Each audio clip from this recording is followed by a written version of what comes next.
اعوذ باللہ من الشیطان الرجیم بسم اللہ الرحمن الرحیم اللہم صلی علی محمد وآل محمد۔ یہ بسم اللہ الرحمن الرحیم کا ایک بہت چھوٹا سا وظیفہ آپ کی خدمت میں پیش کرتا ہوں۔ یہ وظیفہ دیکھنے میں چھوٹا ہے لیکن اس کے یہ کہتے ہیں نا کہ یہ نایاب وظیفہ ہے، آپ کو بہت کم نظر آئے گا کسی شخصیت کے پاس یا کسی کتاب میں۔ یہ بہت پرانی کتاب میں رسول پاک صلی اللہ علیہ وسلم کے حوالے سے لکھا گیا تھا، ارشاد کے مطابق یہ وظیفہ لکھا گیا تھا۔ لیکن مشکل یہ ہے ہمارے مسلمانوں میں، مجھے بھی اکثر فون آتے ہیں، لوگ کہتے ہیں جی کوئی ایسا عمل بتائیں کہ بس فوراً اثر کرے۔ بھائی اللہ کا نام میرے پہ تو اثر کر رہا ہے، میں جب پڑھتا ہوں ان کو پڑھنے کے لیے دیتا ہوں، اثر کرتا ہوں، تمہارے پہ اثر نہیں کرتا تو نام تو اللہ سب سے بڑا ہے۔ اللہ سے بڑا نہ وظیفہ ہے، نہ اللہ سے بڑا کوئی قرآن ہے، نہ اللہ سے بڑا کوئی عبادت ہے۔ اللہ کا نام ہی سب سے بڑا ہے، اللہ۔ اگر آپ اللہ کے نام کو بھی وظیفہ کریں گے پھر آپ یہ مجھے کہیں گے کہ کوئی اور اچھا سا مجھے وظیفہ بتائیں، تو کتنے افسوس کی بات ہوتی ہے۔ وہ سمجھتے نہیں ہیں کہ یہ اس میں کیا ہے۔ اگر ہم بسم اللہ الرحمن الرحیم کو دیکھیں، ایک معمولی سی بات ہے، حکم ہے کھانا کھانے سے پہلے بسم اللہ الرحمن الرحیم پڑھ لیں، گھر میں کام کرنے کے لیے بسم اللہ پڑھیں۔ بھئی بسم اللہ الرحمن الرحیم میں اللہ بھی ہے، رحمان بھی ہے، رحیم بھی ہے، تین اسم اعظم تو آپ کو ہی مل رہے ہیں۔ اور پھر جو کچھ قرآن میں ہے وہ بسم اللہ کی بے میں ہے۔ آپ دیکھیں اس کو کہ جو کچھ قرآن میں ہے وہ بسم اللہ کی بے میں ہے، اور جو کچھ بسم اللہ کی بے میں ہے وہ بے کے نقطے میں ہے۔ اب نقطہ آپ ہٹا کے پڑھ نہیں سکتے بسم اللہ الرحمن الرحیم، اور اس چیز کو ہم سمجھ نہیں سکتے کہ اس کے اندر کیا کچھ ہے۔ اگر ہم ان چیزوں کو نہیں سمجھ سکتے، اللہ نے ہمیں اتنا علم نہیں دیا ہے، تو آپ یہ دیکھ لیں کہ رسول پاک نے فرمایا ہے کہ یہ بسم اللہ الرحمن الرحیم پڑھے، یہ فرزند رسول نے یا آل رسول نے فرمایا ہے بسم اللہ الرحمن الرحیم پڑھے، ایسے نہیں فرمایا ہوگا۔ کیونکہ اگر حضرت علی نے فرمایا کسی سے، اگر بسم اللہ کی تفسیر اگر لکھنا شروع کروں نا تو 70 اونٹ تو ایسے بھر جائیں کتابوں سے، 70 اونٹ، اور تفسیر ان کی ختم نہ ہو۔ تو کتنی تفسیر ہے بسم اللہ الرحمن الرحیم کی، ہم اس کو سمجھتے نہیں، ہم سمجھ نہیں سکتے، ہم اس طرف سمجھنے کی کوشش نہیں کرتے۔ اکثر لوگ مجھے کہتے ہیں کہ جی مجھے کوئی اچھا سا عمل بتائیں۔ میں نے کہا جی مشکل عمل ہوگا، آپ بتا دیں میں پڑھ لوں گا۔ جب میں ان کو کہتا ہوں صرف اللہ کو لفظ کو آپ پکاریں، نہیں جی کوئی اور دسو جی۔ بھائی کیا جب تو نے ابھی اللہ کے نام کو رد کر دیا تو اور تیرا وظیفہ کیا کام کرے گا؟ تو یہ میں آج کا جو عمل آپ کی خدمت میں اتنی میں نے تمہید باندھی ہے اس کے لیے،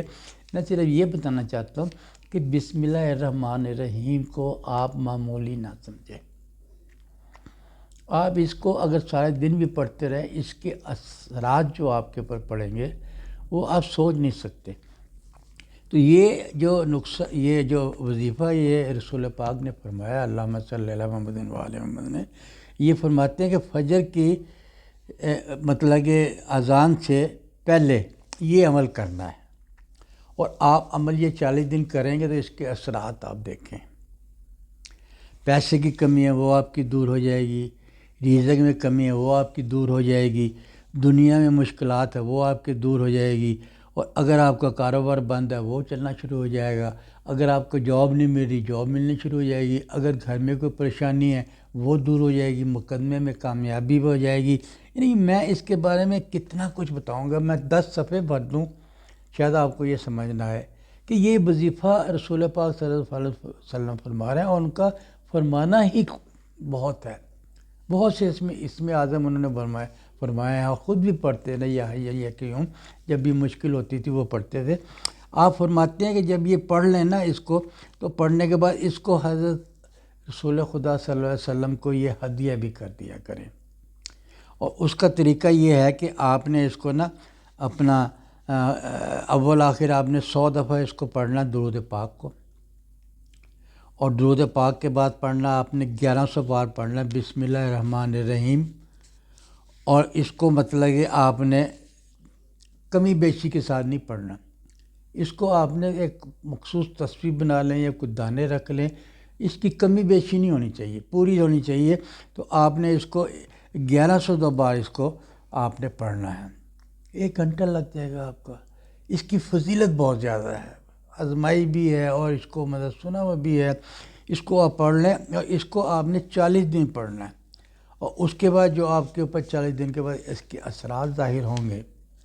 لیکن پڑھنے میں خلوص ہوگا آپ کو۔ اگر آپ رشوت لیتے رشوت نہ لیں،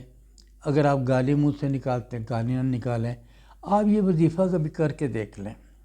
میں نے اپنی لائف میں بہت سے چلے کیے، وظیفے کیے ہیں، بہت مزہ آتا ہے جب مکمل ہو جاتا ہے۔ وہ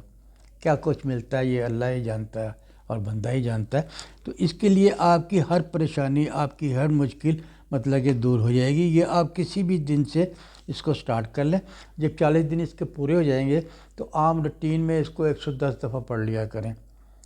مطلب کبھی پڑھ لیا کبھی نہیں پڑھ لیا، لیکن یہ ہاتھ میں آپ کے رہے گا، اور اس سے مطلب کہ آپ دوسروں کو بھی فائدہ پہنچا سکتے ہیں۔ کسی کے سر میں درد ہے، آپ یہی پڑھ لیں، کسی کو مطلب کہ بخار ہے، یہی پڑھ کے اس کو دم کر دیں، تو اس کے اثراتوں سے ان کا بھی وہ مطلب کہ پیدا ہو چکا ہوگا۔ اور اسی طرح آپ مطلب کہ اس کو 40 دن اس کو معمول زندگی کا بنا لیں، اور اس کے بعد جناب اس کو اپنا جب اس کو سارا وظیفہ آپ نے کر لیا، اور اس کے بعد آپ اللہ سے دعا مانگیں، جو آپ سے